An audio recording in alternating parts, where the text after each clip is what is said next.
Hello, this is Kim. This is Drea. And this is Father Knows Death podcast. So what are we talking about today, Drea? We are talking about the death of Liz Barraza. And this one, I don't know, I feel like we could have been friends with her. You know, she feels like, and it's very recent. This case will hit 4 years here in a couple of months. And I don't know, it just feels different. Liz Barraza was 29 years old, living in Tomball, Texas, which is a suburb of Houston, just north of Houston. She was she worked for a company for pipelines for oil or something like that. It feels like a standard Texas job to me. Yeah, I heard data analyst for this company, the Rosen Group. That is to say, her job wasn't anything that's going to come back. Her husband Sergio worked, he was a supervisor for a flooring company that his father owned. So he worked somewhat in construction, and I would imagine he had done that for a while if his father owned the business and he was a manager of some sort. They were both very active in, we're very active in this, so I'm not saying it in a bad way, kind of a nerd community. I think they liked Harry Potter. They liked Star Wars. I think Star Wars was probably the bigger of the two, even though their trip coming up was Harry Potter.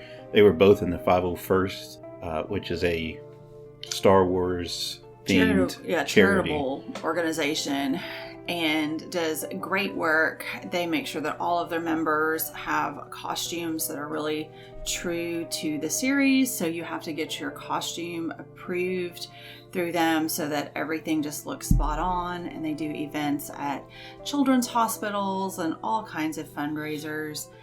Liz had 2 approved costumes through them, a trooper and a Jawa, which is adorable. Yeah. And I don't know why the 501st does this. I think it's kind of cool, but they all dress up as the bad guys. They're stormtroopers, and you usually have a Vader and the Sith, but they do charity work, which, like, you're not going to see Han Solo or Princess Leia as a 501st, but they're the bad guys, but they do good stuff. I think maybe that juxtaposition is what makes it cool. Exactly. Bad guys doing good. So, but they were both into that. I have not read one thing about this woman that says people disliked her. No one has said a bad word about her. Just the opposite. She was very nice, sweet, gracious, accepting, compassionate. When she went to these visits, like, she didn't carry a blaster pistol. She carried, a baby Yoda or a Jawa or something in her pocket and would hand to these sick kids. And she was a regional, some sort, set up visits. You know, she just, being part of it's enough, but she was even, I think, a little bit more than that, where she helped coordinate some visits to the local hospitals and stuff, and was just, I think by all accounts, I don't know of anything that disproves this, just a very good person, the type of person you want, you know? Yes, absolutely. Nobody had anything bad to say about her. Co-workers, neighbors, everybody said she was just a lovely person. Which makes this all the sadder. So on the morning of... It was January 25th, 2019. It's a Friday morning. Her and her husband Sergio had decided to go to Orlando Studios to the Harry Potter exhibit. They were supposed to go, I think, that weekend, but possibly the following Monday. It was Sunday. They were set to leave. She took the day off work that Friday for a garage sale, just to make some extra money, I guess, because going to Orlando is expensive. A garage sale, I think they may call that different things in different parts of the country or world, but it's just when you take stuff outside of your house and set it in your carport and people come by and buy it. You know, that's just a garage sale for whatever terms people use. She was she got up early that morning, and it was chilly. I think it was in the 30s that morning. Even in Texas, it was cold. She got up that morning, went to Starbucks, got some coffee, came back home. She and Sergio started setting up the garage sale at like 6:17, I think, or something like that, till about 6:37. So about 40 minutes, or 20, 30 minutes. She and Sergio were bringing things out of the house and setting them up on the tables. At around 6:37, that's when Sergio had to go to work. So again, Sergio and she set up the garage sale from about 6:17 to 6:47. This is off the website her parents have set up where they have a timeline. So at 6:47, Sergio starts wrapping up, helping her. He's got to leave for work. At around 6:48, that's when Sergio leaves. At around 6:48. Next thing that happened is around 6:52, a black Nissan pickup truck pulls up in front of their house. There's a video of this. Someone's camera in the neighborhood caught it. It's a grainy video from some distance away, so you can't make out a lot. But you see a person walk across the street, because they parked on the far side of the street, kind of not in front of the house, but a little bit down.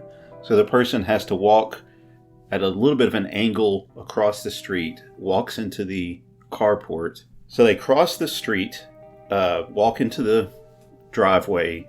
They walk up. There's an interaction, like a verbal interaction between Liz and the person that's just walked up. And then they pull a gun, shoots at her 3 times. 2 of them hit. She falls to the ground, and he shoots her one more time as she's on the ground. So she's shot a total of 3 times. She's shot at least once in the head, at least once in the chest. She doesn't die at that point. The guy, and I say guy, we'll get to stuff. The shooter runs back across the street, jumps in their car, this Nissan Pro 4. It's a 4x4 Nissan pickup truck. Jumps in the truck and speeds away. Just minutes later, the camera on their Ring camera catches the same vehicle coming back, going the other way this time. Why, we don't know. So it leaves the residence, leaves the scene of the crime, turns back around and comes back again. 911 is called by people who heard the gunshots. Police begin to arrive. Police go into the house to clear the house, to do what they're supposed to do, which sets off an alarm. Liz's parents get the alarm notification. Her husband Sergio gets notified that someone has activated the Ring motion sensor. He's notified that something's up. So by 6:59, the police are on the scene.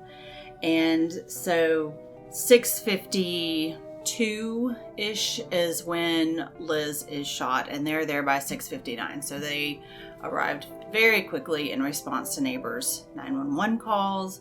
By 7:05, they had a description of the vehicle the murderer was driving, and a very, on top of it, neighbor gave a very accurate description, as it turned out, of the vehicle that they had seen. And so police put that out immediately, and yet that truck has never been seen. We'll talk about kind of the path of the truck, but they never have traced it back to who it belonged to. Right. Never have found it, despite, again, knowing the vicinity and very, very quickly getting police out looking for it. Right.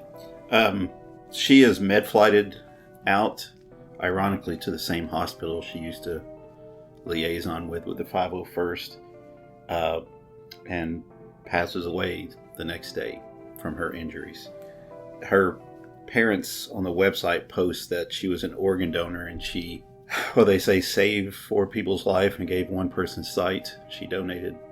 So she passes away. The police officer in charge, the detective in charge, when they realized that there's a video, his first, we watched a Paul Azan documentary, and he says, when I first saw that, I thought I would have it figured out by the end of the day. Yeah, so he's got 2 videos, as it turns out. One is the Ring camera on the Barraza's door. And when Sergio gets to the house, he immediately shows detectives the video on his phone from the Ring camera that he's got. And then they've got video from a neighbor across the street, that's the video where you can see the shooter first driving by the house, coming back, parking, getting out of their vehicle, coming up to Liz, shooting her, running back to the video or to the car. That video's pretty grainy. It is, and it's pretty graphic too. Yes. It's really sad to watch it. One of them, the Ring camera doesn't really have good video of what happened. It happened just kind of the side of the house. You know, it's one of those doorways where you walk in. I don't want to call it a tunnel, but you know, the door is recessed from the house, and it blocks it just enough so you can barely see movement. But what it does is has audio. You can hear, not well, but you can hear something. And the other one has no audio, but the video is you don't see great because it's grainy. But when you combine the two, you can kind of coordinate the two of them to get a little bit more information. But sound quality is bad and the video quality is bad. I think but you can find that online and see it. So despite having 2 videos, there is a lot in question, including the gender of the shooter. It looks, when I first heard about this, someone approached this woman and shot her, my mind thought it was a guy, because this seems like that shooting someone is normally attributed to men doing it. Women are supposed to be more, I don't know, that seems a more masculine crime to walk up to somebody. Statistically, yes. It's definitely a male crime. Gun violence is a male crime. I watched the video and I thought, well, it looks like a woman. I don't know why, but that's what I first initially thought when I saw the video of the person walking and also running. I think men and women obviously have a different gait about them and the way they carry themselves. That was my first instinct when I saw that, is it looked like a woman. Now, I don't know. So the shooter is wearing white calf-high boots and a white coat, robe, dress, something with pockets in the front. I have heard long blonde wig. I can't tell anything it's hard about to tell. that. But it does to me look like white boots and a white dress or robe or coat. So that aspect of it looks feminine. And I think what we had said this earlier too, if someone is wearing boots, especially heeled boots, when you walk and run, I think that adds a certain way that you walk or run that could reflect a woman, because women are most often wearing heeled shoes. So the way that you kind of have to run is different. So maybe when they ran, if I thought it looked like a woman, I'm really saying that looks like someone wearing heeled boots. Possibly. I don't know. I didn't get anything from the gait. Either way. Yeah.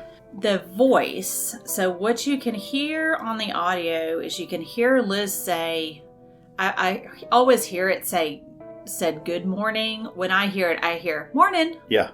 That's what I hear too. And then you can hear him or her, the shooter, say something. But when people start parsing this audio and enhancing it, I mean, it could be beluga whales talking for all I can get out of it. Well, the thing is, this Ring microphone is set to record someone when they come up to your door, say, a Pizza Hut. So it's set to record people within a foot of it. And these people, this action was taking place 15, 20 feet away. So the actual audio is very quiet. You can barely hear it. So it's been bumped up and the volume's been increased over and over and over. And when you do that, it adds any type of volume that happened to be, any type of sound that happened to be around it, like a sigh or a footstep. It's also amplified. So it's very, it does sound like that whale because it goes whoop, whoop, whoop, because it's amplified so much. So that's why we really, if you're thinking, well, there's audio, why can't you hear it? It's audio that's optimal at a foot away, and this is happening 20 feet away. So supposedly, general consensus, people think that it's a man's voice. Mm-hmm. I can't, again, tell either way from the audio. And if they were wearing boots and a wig and a robe, they were obviously trying to hide their appearance.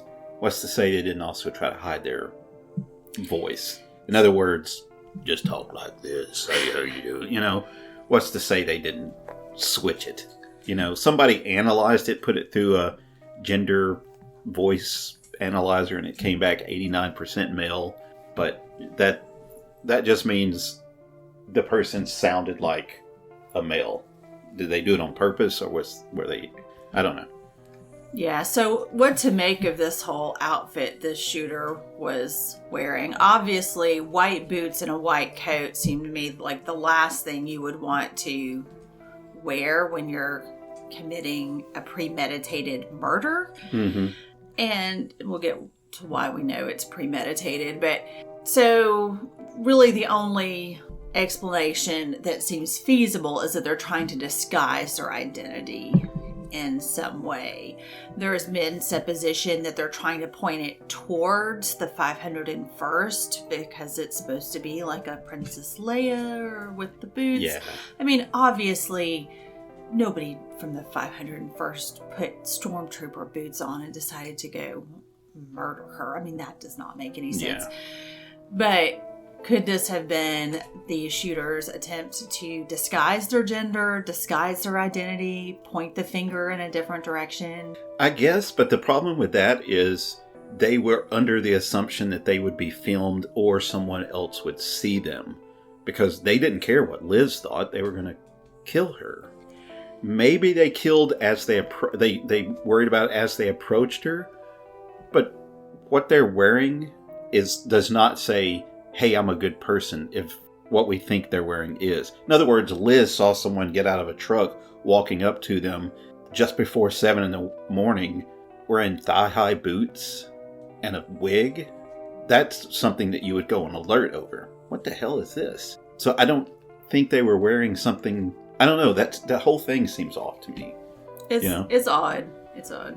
So besides the videos that we have of Liz's murder, we've got videos of that truck in various locations, enough to kind of build a path, a timeline of what the truck was doing, from neighbors' houses and some local businesses. So, and this was a planned neighborhood kind of, it was called Park Place or something. In other words, there were a lot of houses, and it's one of those places where you kind of turn off of a main road and go back into a subdivision or a housing development, or I don't know what the term would be. So there were a lot of houses. These houses were very close to each other. They looked to be very nice houses, but there was a lot of houses back here. So there were more than your fair share of cameras in this neighborhood. And it's a neighborhood that you definitely could get lost in. I'm sure everybody has been lost in a subdivision neighborhood before. Yeah. Where you turn off of Renaissance Place Street to Renaissance Court, or whatever they're called. All of them have these weird names that... Yeah. And all the houses look exactly the same, and pretty soon you're not sure if you're ever going to see daylight again. Yeah. So this truck, this Nissan Frontier, was seen at 2 a.m. that morning in the neighborhood. Yeah. So obviously they're scouting this out. And then that morning, Kirkendall is kind of the main thoroughfare by this subdivision. So any way that you get out of the subdivision, you're going to get onto Kirkendall to go anywhere else in the world that you want to go. So they pulled off of Kirkendall and into a school parking lot at like 6:48. And they stayed there for about 10 seconds. And 6:48 is the exact time that Sergio is leaving for work. So at that exact time that he's leaving, this Nissan Frontier is sitting in the school parking lot about 10 seconds, and then it gets back out and apparently leaves the subdivision and goes back into the subdivision a different way. Yeah. Because it's caught on camera going in a different way, goes to the house, Liz Barraza's house, goes past the house and turns around. I can only suppose that they're scouting for pedestrian traffic and making sure no one's out walking their poodle at 6:48 in the morning. And then comes back, parks, kills Liz. Then things take an even weirder turn. They leave going east, which will take them to Kirkendall and out into the world very quickly. Just a couple of blocks. I think they make it one left and one right very immediately, and they're into the world at that point.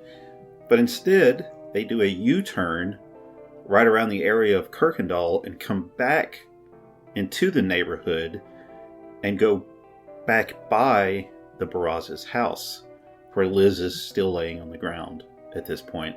And this is only a minute or so later. Yeah, so it's not like cops have showed up or anything. This is still very soon after the crime. But they leave and drive back by it. Odd enough.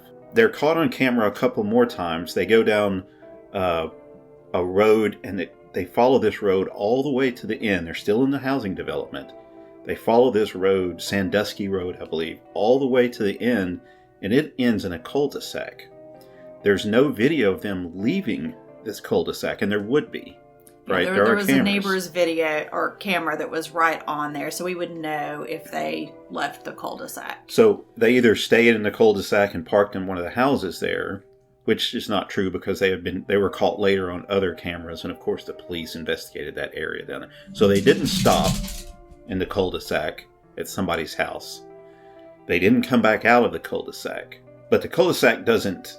It ends in to grass. So looks like they pulled out of the cul-de-sac onto kind of a green belt kind of area, went off road, and then connected back onto Kirkendall that way. None of that makes sense. Yeah, so, I mean, obviously, it's hard to say obviously. It doesn't seem like going off-road from a cul-de-sac would be the escape plan. Yeah. That's just, so now, it's flat. There's kind of a dirt path back there that they showed. There's no trees. It is drivable with a four-wheel drive vehicle, but still something could happen. And there's like a ravine kind of next to it. Yeah. And you would think that would alert people living there if a four-wheel drive pickup is driving past your house on the greenbelt. Yeah. Like, way to even attract at 7 attention. in the morning, someone's up, and even if you're not up, you're used to the noises that circulate around your house, and to hear the revving of an engine close to your bedroom, and that's not a road there. It just seems. And there was a Harris County Sheriff's Department detective or deputy that lived in that cul-de-sac. So there was a police officer that lived down there. So, suppositions. Yeah. And the first is, why did they hit Kirkendall? They're like home free, basically. Why did they turn around? So I think we have 3 possibilities. Is why they turned around and went back by Liz's house. Number 1, arrogance, pride, whatever it is that makes you want to look at the body of someone that you killed. I don't know what that is, but possibly. Yeah. 2, maybe they were on the phone with somebody. If this was a murder for hire and the person was like, are you sure? Are you really sure? Is it definitely done? And they felt the need to go back, were either told to go back or felt the need to go back and just make sure. Another possibility that might explain the U-turn, going back by and then taking that weird way out, is if when they were going to turn onto Kirkendall, maybe they saw something. Maybe there was a sheriff's detective getting coffee, right there. Or, something that spooked them and they decided, no, we're going to take the B plan, which is to go out through this other cul-de-sac and still get out on Kirkendall, but significantly south of where they were. Yeah, that's what I thought too, is something spooked them. But, man, they went out off-road through a green belt, and they were driving a 4x4. They were driving a vehicle that go off-road. I don't know if those two things... Right. If they chose that on purpose. Because if they chose it on purpose, if they said, and we can get out where they're not going to expect us. We'll go out through the green belt. We'll go off-road. Why didn't they do that first? Why did they go out the wrong way? Right. Oh, we forgot to use our strategic plan. Right. Let's turn around and go out through the green belt. So none of that makes sense. No. The only way it makes sense is if they fucked up. Yeah. If they just said, oops, why are we doing? And they just made a mistake. Yeah. Which, if they were in the neighborhood at 2 o'clock in the morning surveying this area, I guess things go south. You know what I mean? They just got spooked or scared, and they just panicked and found themselves in a cul-de-sac and said, we can't go back. The cops will be there. This is a 4x4. Hopefully that road connects.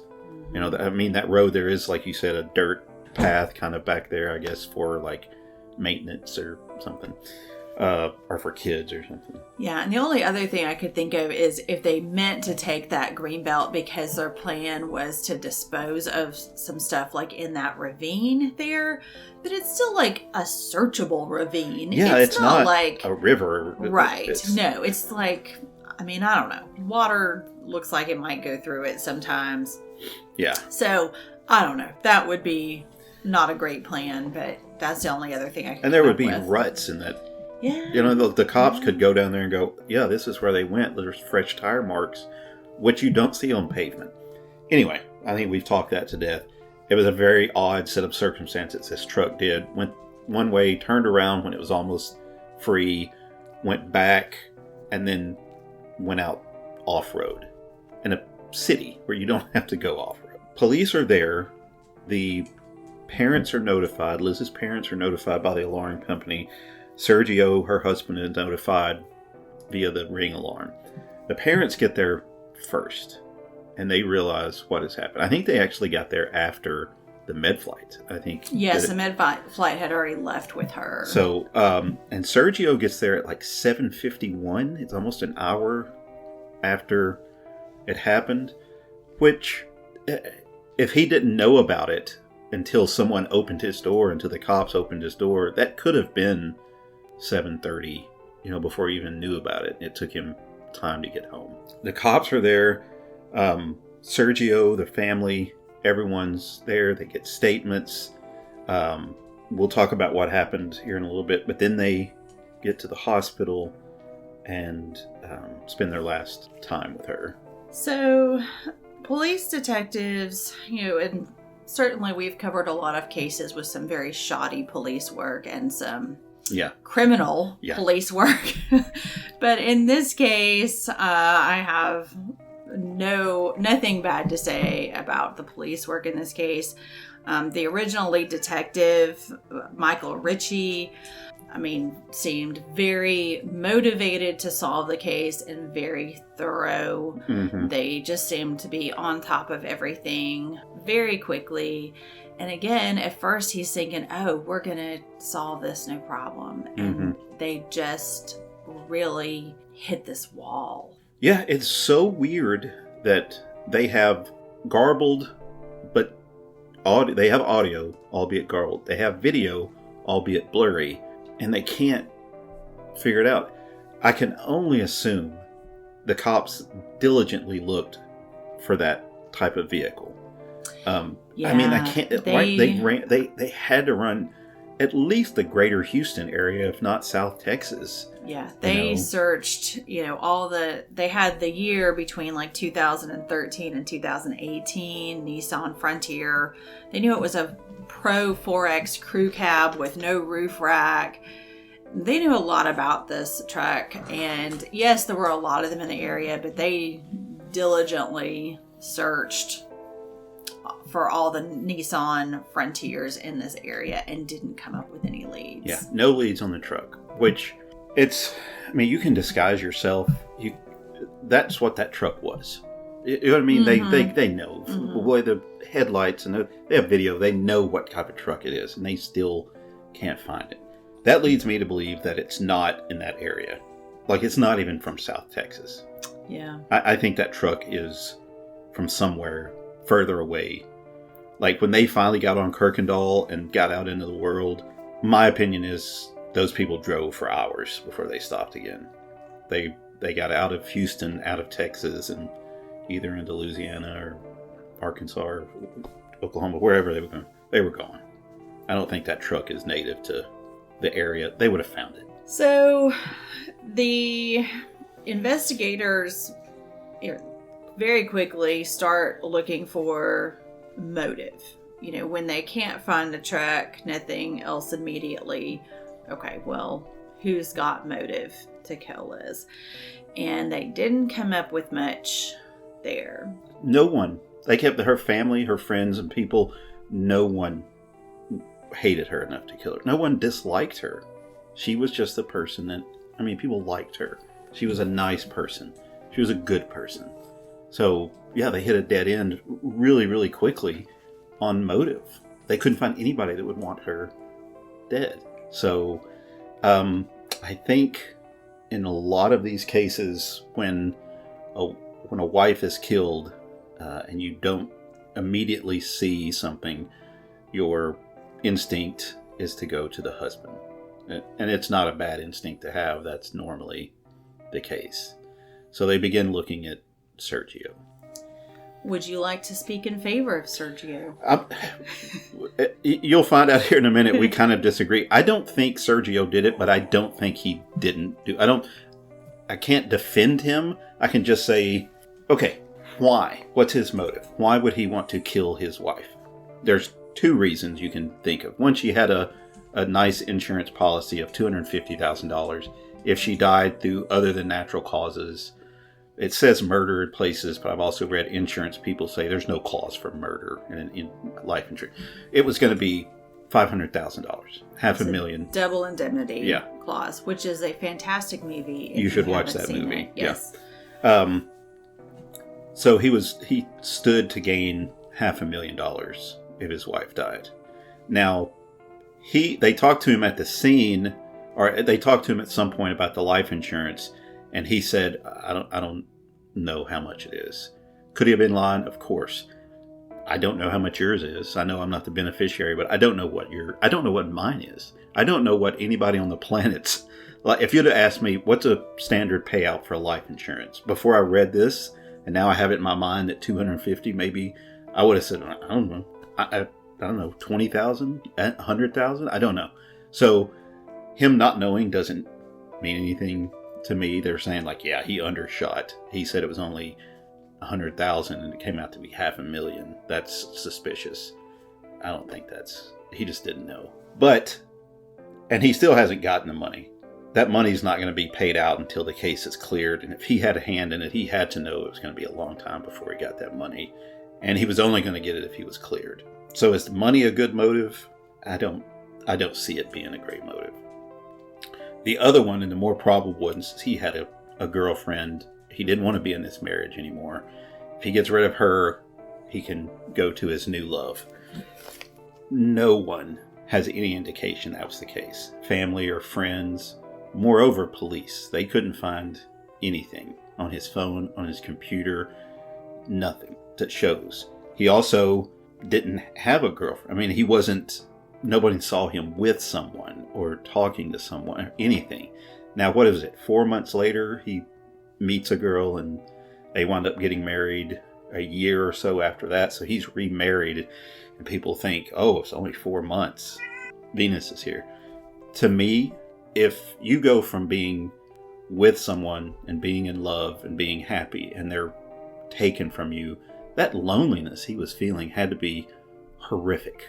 And for him to find someone that soon, maybe it's weird, but to me, I can see someone doing, I can see the pain being so bad that you find someone.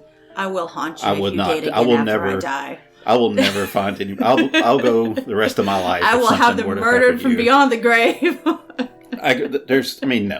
I would never find anybody. Luckily, I'll die first. I'll say that. I think we all know.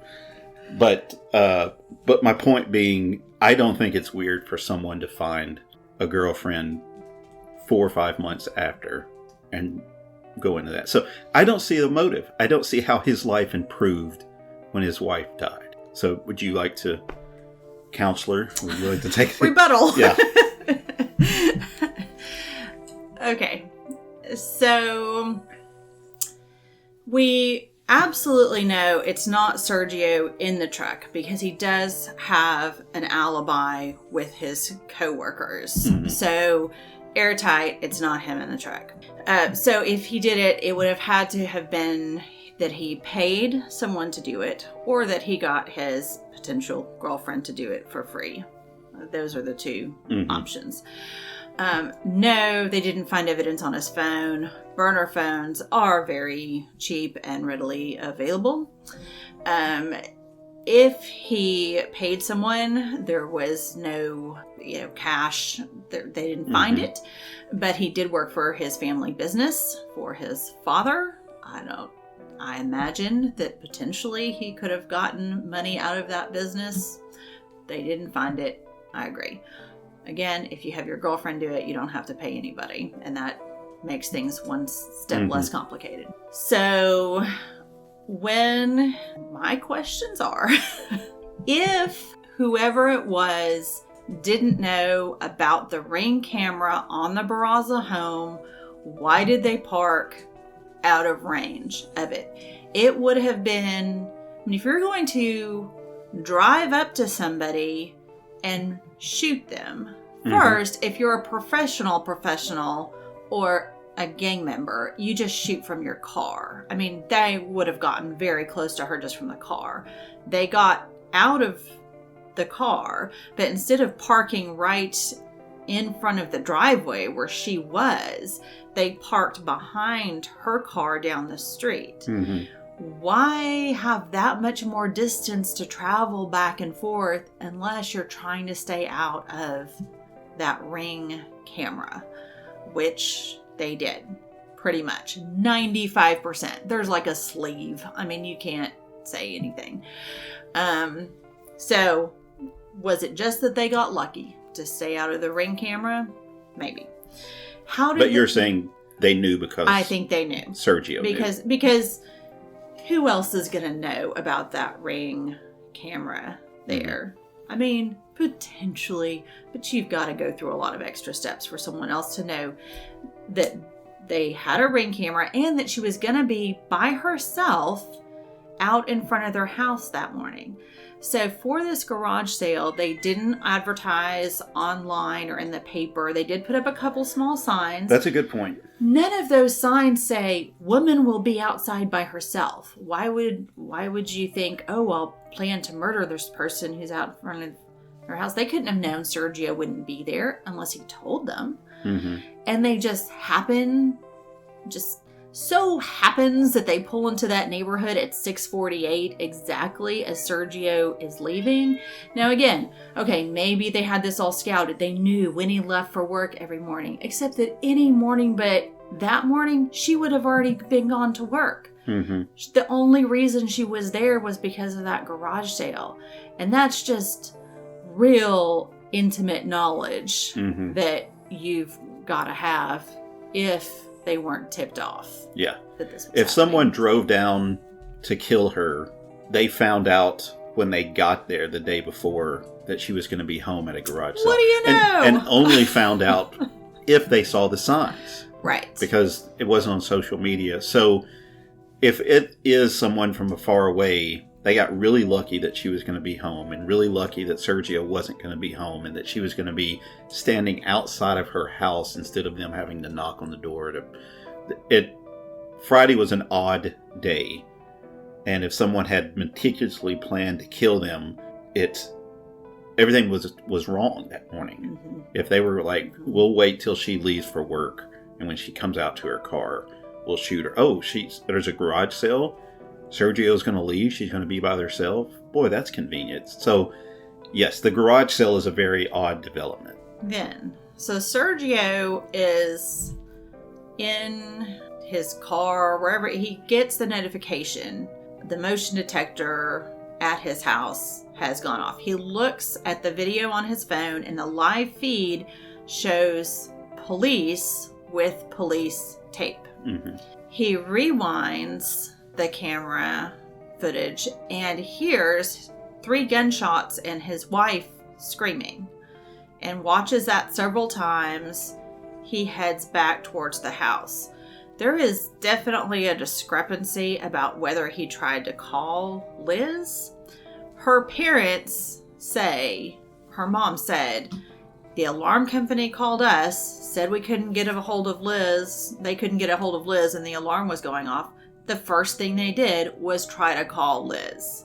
He didn't say that. I mean, maybe he did somewhere, but what I have seen him say, he didn't say that. Mm-hmm.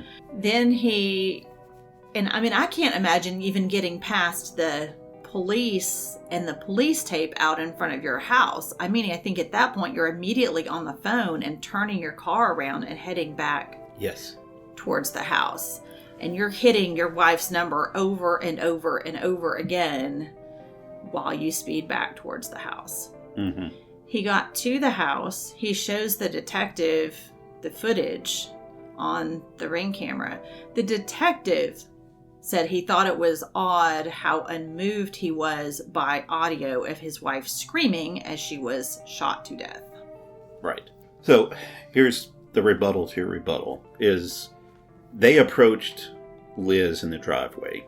So Liz was off camera and she dictated, for lack of a better word, where that confrontation was going to take place. In other words, they didn't walk out of range of the camera and then call Liz over. So it was just luck that they walked up. She was out of camera, and so therefore they were out of camera. They didn't plan to be out of camera. The truck, maybe, but maybe that's where they parked. I don't know. As far as the cop saying that he seemed unmoved, a cop's job is to be suspicious. And a cop is not going to say on camera, he looked fine to me, we're not looking into him. That's what they do. The cop is going to say, he seemed weird. I'm suspicious. That's what they do. I didn't put much stock into that at all. And people act different, you know? He didn't immediately try to get to the hospital where Liz. Yeah, I've told you they would have to handcuff me to the back of a car. Right. Before I was like, too. I'm going to the hospital. Sir, you need to stay here. You need to shut the fuck up. My girlfriend just got shot. You're going to arrest me or I'm going to the hospital. That's R2. And he didn't. He said, what do you need from me? Right. And he sat there. And yes, he was detained for a bit. I mean, I'm not saying that. They did say, you need to stay and answer some questions. But the detective said, even after his release, he was staying around talking to neighbors and media and not immediately going to the hospital. And even if I knew you were 99% sure you were probably dead, I cannot imagine not getting to that hospital. I agree. Yeah, I agree. His actions around that time seemed off and a little strange.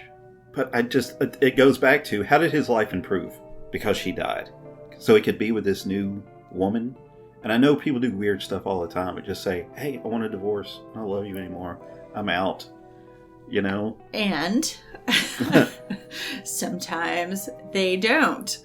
In fact, yesterday I was trying to look up, like, how often do people kill their spouses for the insurance money? I don't know, but I immediately found this guy in Texas who killed his wife and said it was an intruder, and it turned out he killed her for the insurance money. Well, I'm sure they didn't have a good marriage. You know what I mean? He didn't like her already. And he thought, I can make some money and get rid of this bitch. I don't think Sergio was in that spot. You know what I mean? He didn't kill her just for the money. Like, yeah, she's cool. I love her. We do a lot of cool things together. But, obviously, man, I can make a hot half meal. No. Let me hire somebody. You know what I mean? No. That's just the icing on the cake when you want out of a marriage. And I personally think there had to be a woman to get that series of events going. I don't think he would have done that. Well, and here's some more, what do they call it? Evidence that doesn't mean anything. It's circumstantial. Here's some more circumstantial evidence. He is still actively looking for Liz's killer. Her parents are still with him. On the website that's set up for her disappearance, there's pictures of him up there. Her parents obviously don't think he had anything to do with it. They're still with him. They're working as a team. His new wife posts things on Facebook about her and finding her. So he's not, afterwards, he may have acted a little funky, but he didn't act like, he didn't immediately go to his girlfriend. Like the Chris Watts guy went straight to his, and Scott Peterson went straight. He didn't do that. For months and months, he was alone. He was with her parents. And then he meets someone. I don't know the particulars of how they met, but it's not like he just suddenly showed up with her. Somebody he met. If you think that girlfriend did it, I can assure you the police think she may have had something to do with it. Let's see where she was that morning at 6 o'clock, 7 o'clock in the morning. We haven't heard anything, so Right, and I'm certainly not saying that his new wife was the murderer or something. I mean, but if you add in the fact Sergio did not do this, we know. Probably he wasn't the shooter. He wasn't the actual shooter. Someone did it for him. Right now, the reward for this is $50,000. That's a lot of money. He didn't pay $50,000 to this person to kill her. He didn't have $50,000. As far as maybe he was getting it from his dad's place because he had access to that, he had a paycheck that bounced. His dad didn't have execution money laying around at that business. So there's no paper trail. Didn't have good execution money. And that's the thing, is this has some of the marks of a professional hit done very badly. So, I mean, there are some things like the person half-assed knew what they were doing. They did it good enough to where 3 years later, almost 4 years later, we haven't caught them. I agree. So, but there were, going back by just some risky things. The whole going off through the green belt, coming back after your own Kirk. Right. Weird. I mean, the disguise is weird, but apparently it worked. I mean, people still right now don't know definitively it was a man or a woman. When they shot, so they were standing right in front of Liz and shot 3 times. Mm-hmm.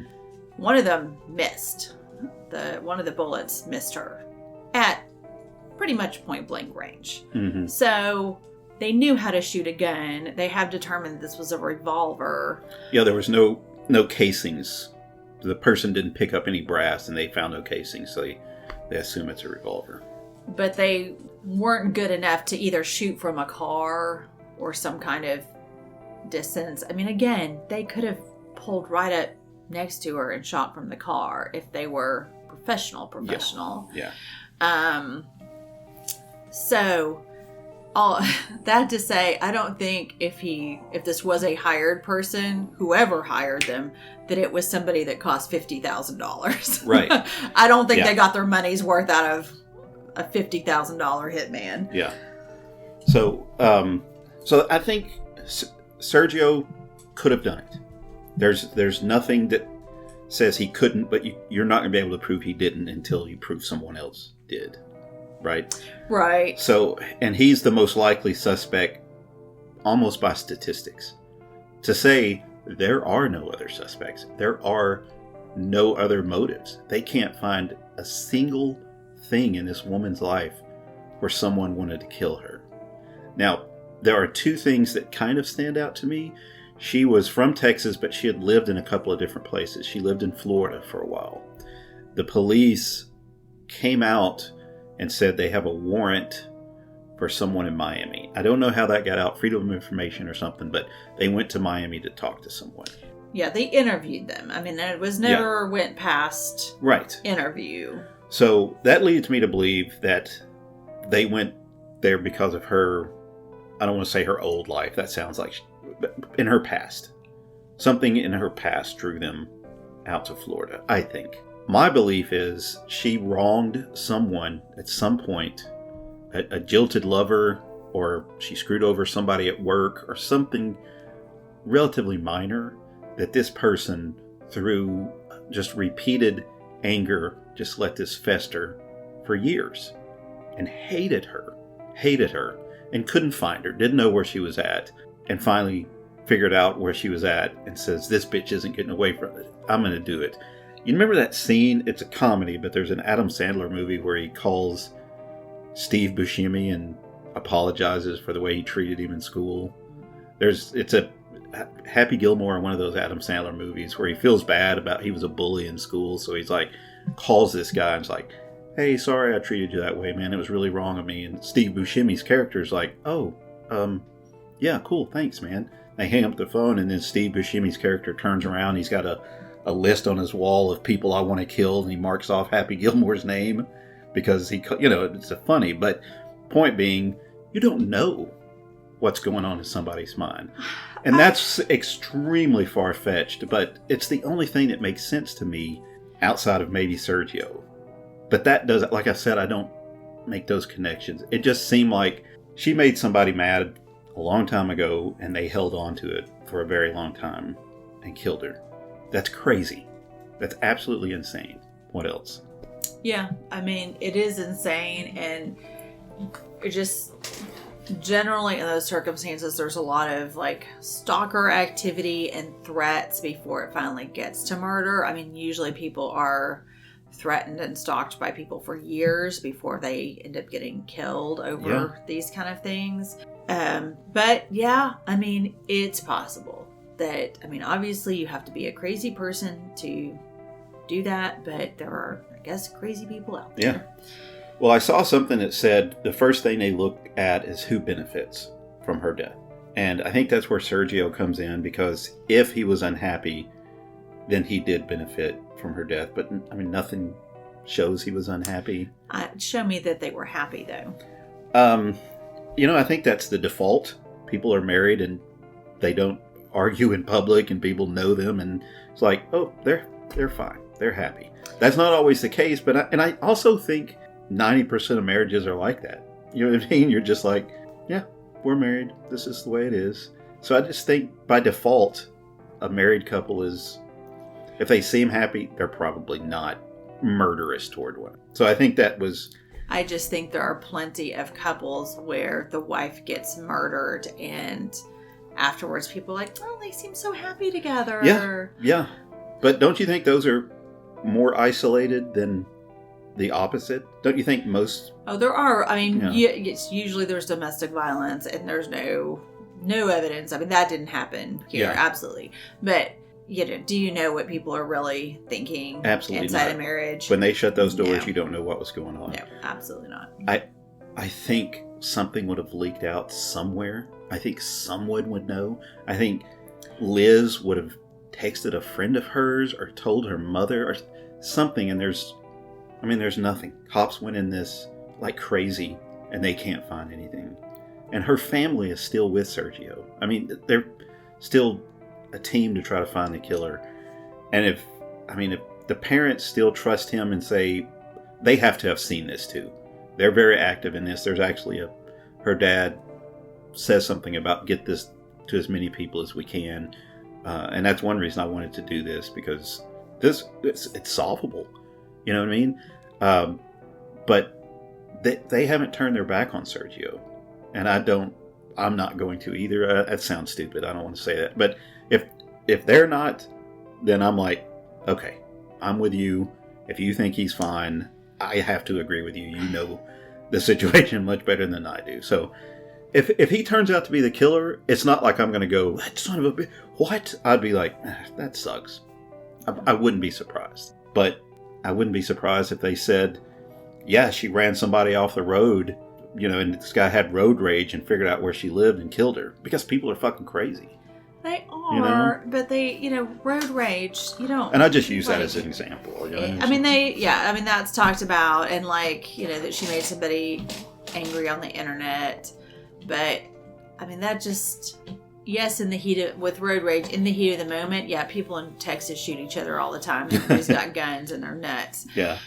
Sorry, Texans, but, That's your perception. That is my perception. That's not our fault for thinking that. That's your fault for Texas has a gun. Having that stereotype. And, but they don't then, low-key scope out the neighborhood and wait for the woman to have a garage sale and then spring on her at the last minute. That garage sale is just, it's so weird that if there's anything that makes me believe Sergio had a hand in it, it's that these people showed up at the perfect time. Not only after he left, because I think they showed up after he left because they were waiting for him to leave. As soon as he left, they just showed up. Yeah, that makes as much sense as, he drives by them and winks, now's the time. It just makes as much sense as they were waiting till she was alone.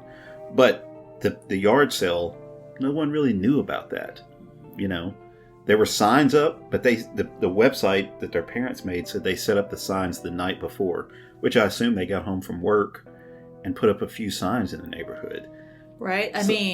Unless you were a friend of theirs or were there at that moment, you didn't know they were having that yard sale. Devil's advocate, if you were planning to murder your wife at this garage sale and make sure that she was outside, you also wouldn't want 20 people descending on the yard sale at the same time as a murder, so you would want to advertise it as little as possible and make it very impromptu so that nobody else would be showing up. Right. No, I agree with that, but I'm saying if that didn't happen, if we say Sergio didn't, why the hell was someone there at 2:00 in the morning and then showed up at this yard sale that they shouldn't have known about? Mm-hmm. Yeah. That's my point. Yeah. Is it seems very odd that this yard sale happened and they took advantage of it so easily. It made their job, for lack of a better word, much easier that she was home. Now, she took the day off. Someone at work could have known she wasn't coming in. Her co-workers were all accounted for. She was the only one out of the office that day. It could have... My point being, there were other people knew that she wasn't going to be at work that day. Co-workers or friends of co-workers. I don't know. A lot of times in these cases, you can go, well, this happened and this guy made a confession and this is so completely unknown that about the only way you can make this make sense is to not make sense with stupid accusations, stupid theories. Someone that she knew 10 years ago was so mad at her, they tracked her down and killed her, even though she was one of the good people on the planet. Really? No, that didn't happen. Her husband did it. No one thinks he did it in the family. Everybody loves him too. There's no... Yeah, maybe he did it. There's no smoking gun at all. It's all very... I have no idea why somebody would kill her. So, I don't know. If you're interested in learning more about Liz Barraza's case, or if you want to look at kind of the map of what the truck was doing in the neighborhood, or watch any of these videos that are available, there are a couple of different places to go. There is a website, Who Killed Liz Barraza. That's LizBarraza.com. That's the website that our parents set up. It's got a timeline, information, and pictures of Liz. And then there is a gentleman on YouTube named Aaron Stoner, ARRINSTONER, and he does a great job of showing you the map of the neighborhood and what the truck movements. That was very helpful to me. When he is parsing out the audio and video, I kind of lose him on some of that stuff. I'm like, I I'm not sure about that. Yeah, he is. He's the one. He said it's definitely a man by the voice, without taking into account that someone could fake their voice, or a woman could have a deep voice, or the microphone that's 20 feet away is being weird, and it's. I don't think that. He also, in those very few 5% of the time where the killer kind of leans in a little bit, you can see him very, very vaguely through the ring cam. He says they're holding a mask. You can barely see it's a person, and he's like, it's a white man's mask that's bald and old. You're like, there's no way you can see that, buddy. We're both looking at the same thing. Yeah, so I'm he not makes sure some I'm wild. buying that. Now, one thing he does, and we didn't get into this much, is the killer is holding the gun in their right hand, and the killer's left hand comes up, and Liz reaches like he's for it handing her with something. her right hand, and it looks like they exchange something, or he shows her something and she reaches for it. There, a lot of this is supposition, and there was people saying online he handed her a note. There was supposedly, and this is from Aaron Stoner's video, someone close to the case, like a family member, posted right after that there was a note, but they took it down ostensibly because the police didn't want people to know that. But so it looks like he hands her something or shows her something. Mm-hmm. And you can kind of see that. Again, this video, look at it yourself, knowing it's graphic. You see a woman get killed, and it's absolutely horrific, especially when it's synced up with the audio.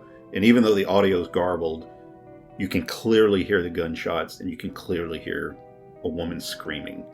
And it's painful to watch. But that being said, if you go watch this, you can see some of this stuff that we're talking about. It's out there. But did they hand her something? That's one of those, it's rumors, and people like, this didn't happen. There was something between them before he killed her. So I think that's all I have to say about it. Yeah, it's still a case that's under investigation. It's been handed over to another detective after Michael Ritchie was promoted, and Wallace Wyatt is the current lead detective on the case. But there is a crime tip line on that Who Killed Liz Barraza website. They still very much are looking for. And I'm going to put all that in the show notes. I'm also going to post it on our social media. But, we do these cases so you'll know about these things, and they're out there. But some of them we've done are older, and it's probably not a lot going to happen. This one, I feel like, if it gets wide enough dissemination, someone somewhere will go, oh, didn't Larry have a car like that? Wasn't he gone for a while? You know what I mean? So, it's going to connect. Somebody knows. And it's more than just the two people it's more than just the shooter. Somebody else knows something. And maybe they haven't heard of this. Maybe they're scared to say anything. Maybe that's someone they love and they don't want to say anything. But somebody knows, man. Somebody knows why and who killed this. And this should never happen to anybody for any reason. But again, this just feels very sad. So, if you don't know anything, at least pass along this information to someone else. Not necessarily this podcast, just watch this video. So I hope someday soon we're back doing an update on this saying they got him. So, do you have anything else? Well, I will never find anybody else for the rest of my days. If something happens to you, again, I'm secure in the knowledge that I'm going to go first. So, I love you very much. Thanks for listening. Good night.